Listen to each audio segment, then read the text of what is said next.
Hello guys, welcome back. So in this video you will learn how to send push notification using the new Flutter cloud messaging, which is Firebase Cloud Messaging API V1. As you guys already know that on 20th June 2024 this old cloud messaging API this will stop working, as you can see. Okay, so this one we have to implement. So this is the continuation of our Uber clone app, in which we are going to update the push notification services with the latest new Firebase Cloud Messaging API V1.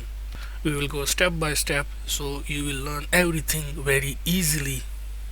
So in order to send a push notification in 2024, as you know, the time when I am recording this video, it is June already started.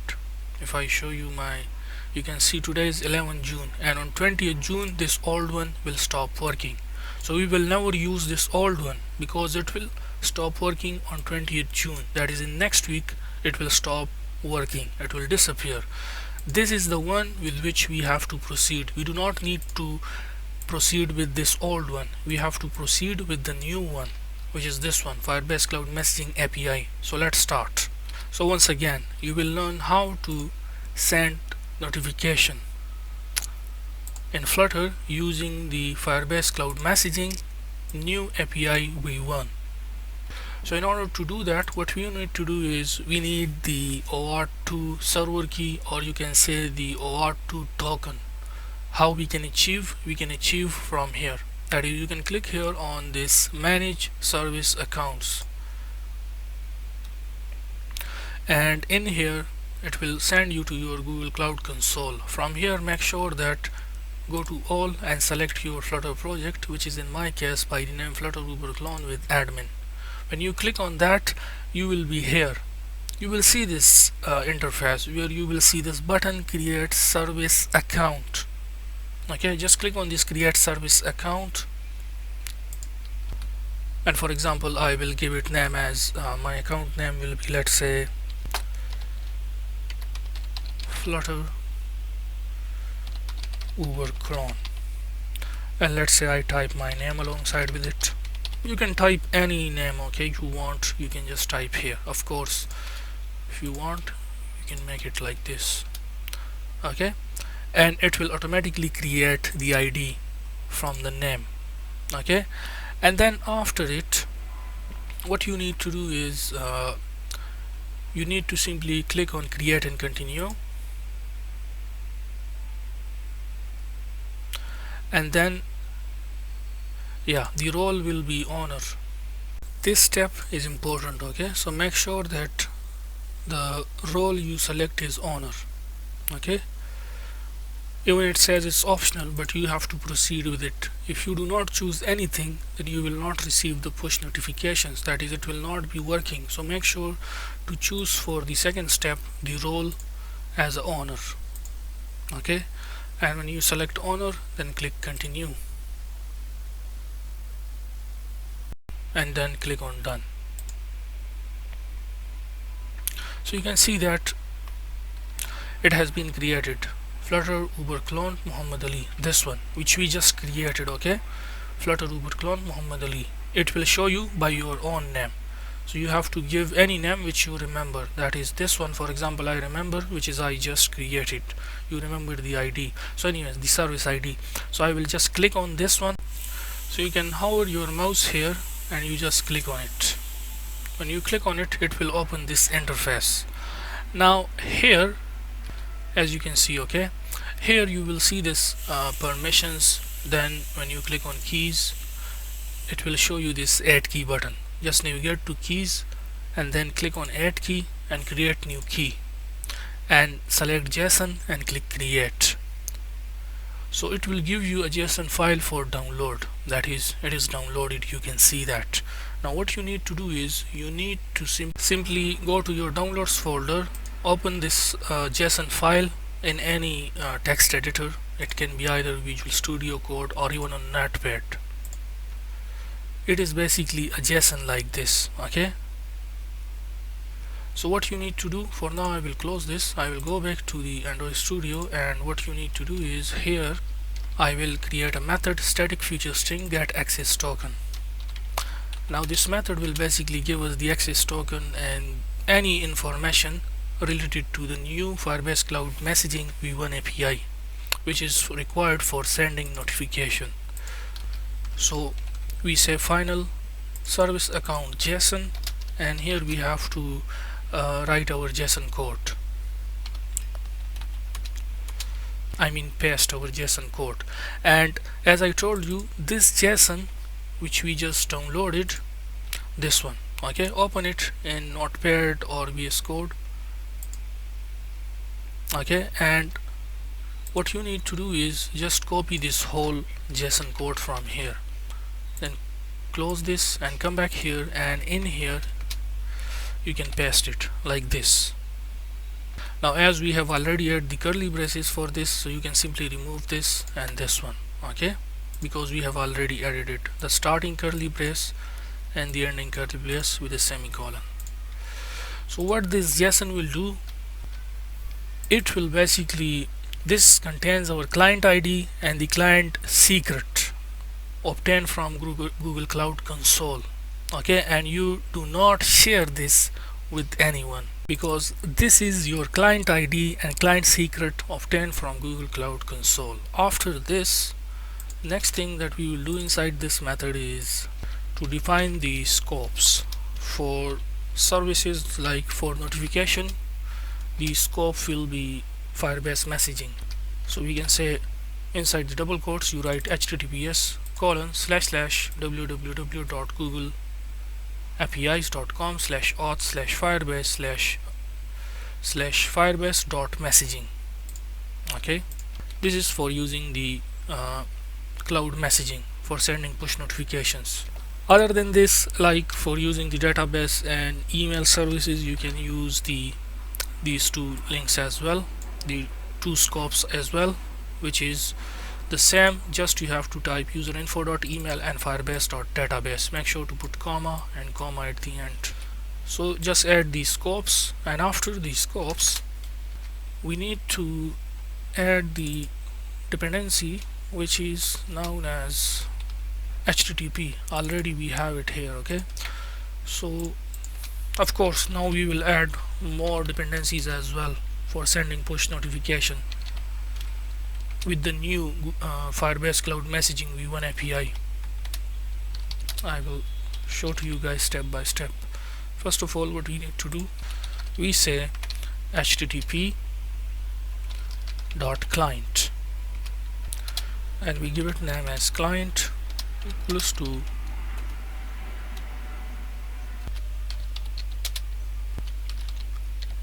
okay. Here we have to add now the two dependencies, and that is Google_APIs.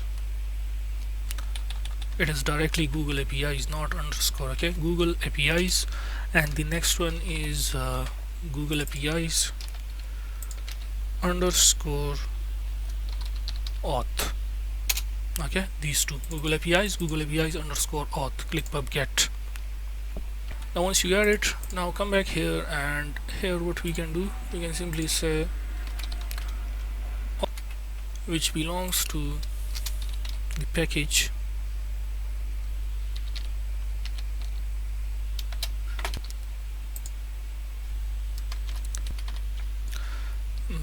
auth_io, this one, auth_io.dart, and we will import this as auth. Also let's quickly import the other one, which will be V1, which is of course related to the Google APIs. Google APIs service control, this one, service control, and it is called v1.dart, this one, okay, for sending push notification using the Firebase Cloud Messaging new V1 API.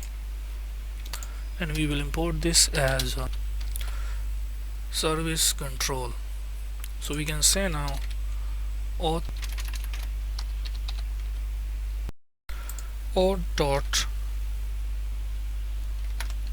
client via service account, and to this we pass two things. One is our service account JSON. Okay, by simply saying auth dot service account credentials dot from JSON and pass to it the service account JSON. Then the second thing is the scopes, which we have to pass to it.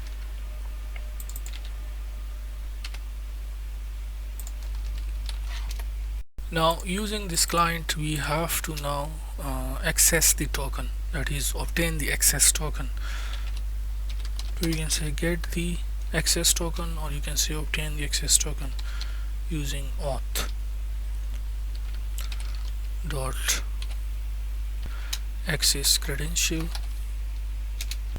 Let's give it name as credentials.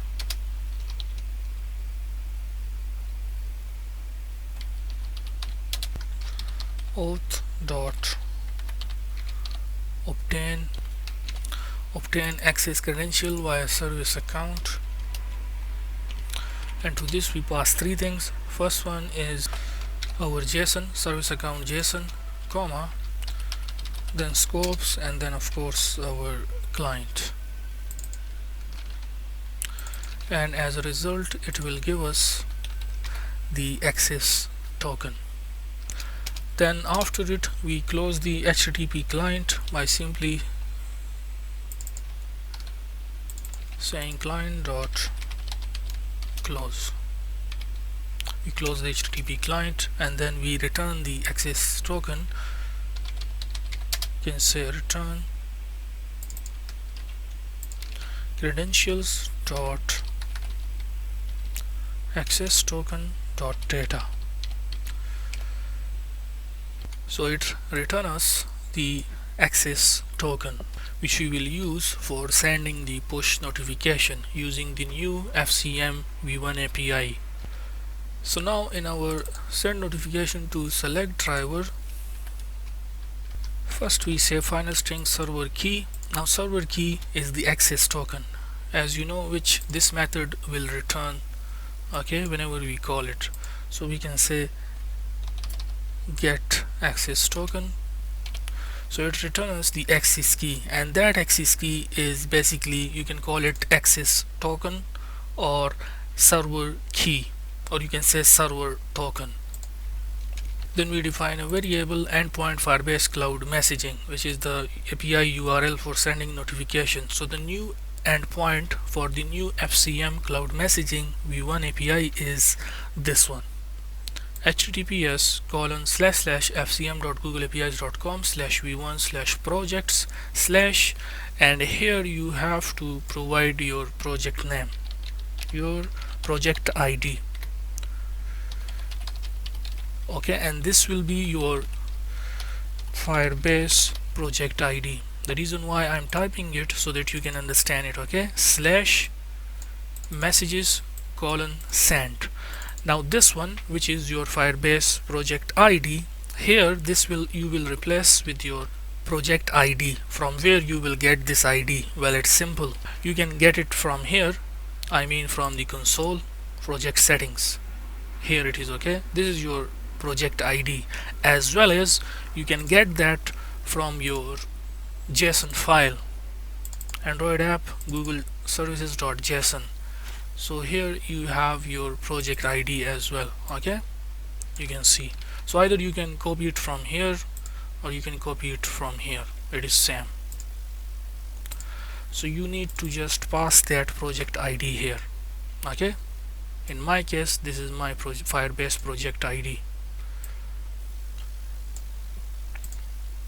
So make sure to write this same endpoint for sending the push notification using the new Firebase cloud messaging V1 API. Then after it we define our map, that is the required, you can say, data which you want to send, or you can say the notification payload. So for that purpose we say final map string dynamic message equals to curly braces and in here we have to define that. For example, first we have message, please type the same spellings. Okay, this is according to the documentation. Then curly brace. Now in here we have to define first the token, and the token is basically our registration token of the driver phone or the receiver phone, that is to which phone or to which user we want to send the push notification. So that token we have to pass here, and you know that we can access it using the device token variable. So this is the token of the phone or the device you want to send the push notification. In our case it is the driver phone, that is any driver which is available in the nearby location. To that driver the push notification will be sent. After it you define the notification. For this we have title, and we have of course the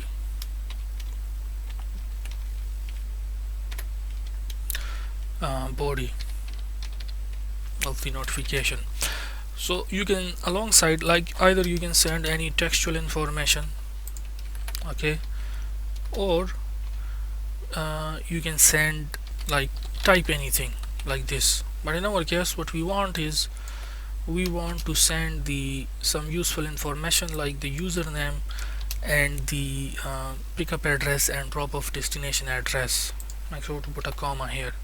So here first we get the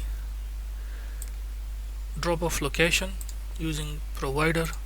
As you know, we are using the provider stat management, this one. Make sure to import provider dot and app info as well. And then we get the pickup address. So now what we can do, we can simply say new trip request from username, and you know that this is the current logged in username which is on which we this variable is defined on the global variable dot, okay, which contains the logged in username. And then we have the body in which we pass pickup location, the pickup address. Then in the new line /n means in the next line, okay, drop off location, okay, to which pass the value of drop off destination address. Then after the notification we have the data, and in this data basically any special information in the form of key value if you want to pass. For example, in our case we want to pass the important ID, which is the trip ID. So please write the same keyword the same key name trip ID, because if you use different and I use different, maybe later you will forget and you will not get the trip ID in the driver app. So make sure to write the same key name trip ID. By this key we are sending the trip ID, okay, in a push notification to the driver. As you know, this is the user app, so from the user app the notification will go to the driver. So this is all about our message, device token, notification and data. Make sure to follow the same way and the same key name. Then after it we have to send it using the new endpoint. So after this we can say final http dot response equals to wait http dot post.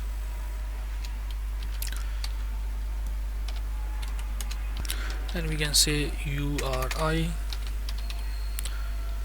dot parse, and we have to pass our endpoint to it.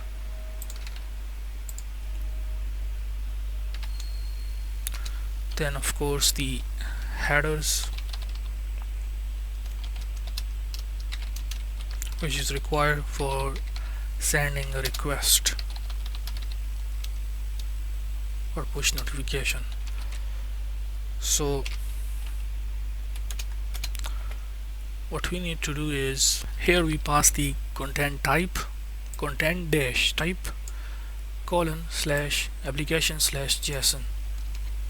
Then the authorization, and the authorization, make sure that the new technique is First we write the keyword bearer, and then we pass our access token, which is, you know, that inside this variable server key. So we can say either server access key, or you can say token. This will be the most appropriate name, server access token key. Okay, so we have to pass this bearer and then that.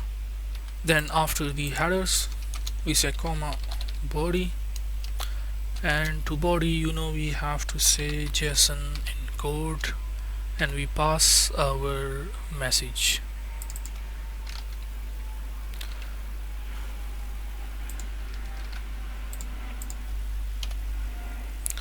Okay, now this response will be either successful or not successful, so we have to get that. Make sure to put a comma, not semicolon. Okay, so after this, let's check that. It will be, first we say if the response dot status code, if that becomes equals to 200, it means the notification sent successfully. So we have to print out the result. We will simply say notification sent successfully. Otherwise, you know that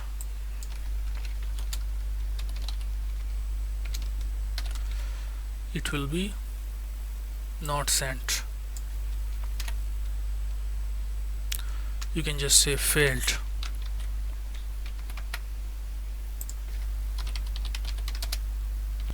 Failed notification not sent. Failed notification not sent. Or instead of that, you can say failed to send FCM message, and you can print the actual status code which is coming as a response from the Google API for sending the push notification, that is for Firebase cloud messaging. And here you can say like Firebase cloud messaging message sent successfully. So you can write any message you want. So what we did here is we get the FCM server access token, which will be assigned to this. This is our endpoint for FCM, and then we prepare our message in which we define the token, the notification, title, body, and data. And then we send the request using our endpoint. So if the status code return is equals to 200, it means FCM message sent successfully, otherwise we have an error. Now let's test our app.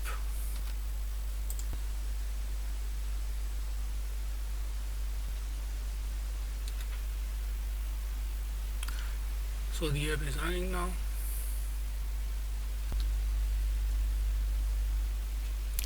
Now also open up the driver phone, log in quickly as a driver.